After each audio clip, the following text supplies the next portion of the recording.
Coach, with a guy like Derrick Henry, he's kind of a unicorn in the NFL in a sense for how big he is and how fast he can run at that. They can attack you inside and outside defensively. What is the overall thought process on how do you try to limit a guy as dangerous as he is? Yeah, it really starts up front. We got to do a heck of a job hitting blocks and really trying to control the line of scrimmage. And he's like you said, he's a great player, and we got to get a lot of people to the party. You just don't want one guy trying to tackle him consistently. So we got to run to the ball, we got to hit blocks up front, and play that type of game. Coach, it's the first time we've talked to you since Bradley Chubb has been traded. How much of a loss is that for the defense, and who do you look to step in and fill his shoes? Yeah, no, it's a big loss. Bradley was a very good player. He's a great teammate. He brought a lot to our team on the field and intangible wise, and we're going to miss him. But that's the life in the NFL, and everyone's got to be ready to step up. Nik and Coop. Everybody. D-line. It's a collective effort to try to replace him. What areas has Nik grown the most over the last few months? In all areas, I think, first of all, understanding of the game. Coach Watts has done a great job with them, just trying to educate them on the NFL. And, half the battle is know what to expect. So he's grown with his knowledge.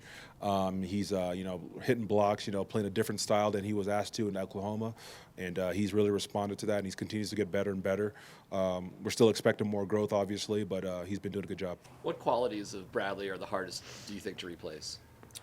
I mean, all of it. He's a big guy that's athletic and could play the run game, could rush the passer. What he brings in terms of being a great teammate, helping guys out, leader. I mean, he's just a total package of a person and a player. From what you've seen on the film, what's contributed to some of the struggles against the run in the last couple of games? Yeah, I think for us the two things is really the one thing is the two big plays. We had the big one against the Jets, and then the 49-yarder last week. I think it was 49, but yeah, I mean, so you take those out. Obviously you can't take them out of the stats, but the run defense doesn't look as bad. But at the end of the day, we got to minimize those explosives and do a better job from that standpoint. Looks like people are trying to attack you when you're in the nickel in the run game. Do you feel that, and what can you do from your perspective?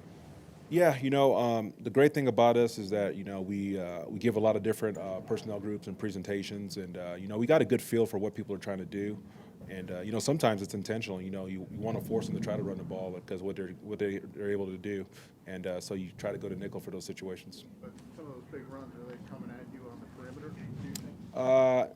Yeah, both of them were the toss versus the Jets, and then the one versus Jacksonville that he's a great back and he got on the edge and we didn't fit it up correctly.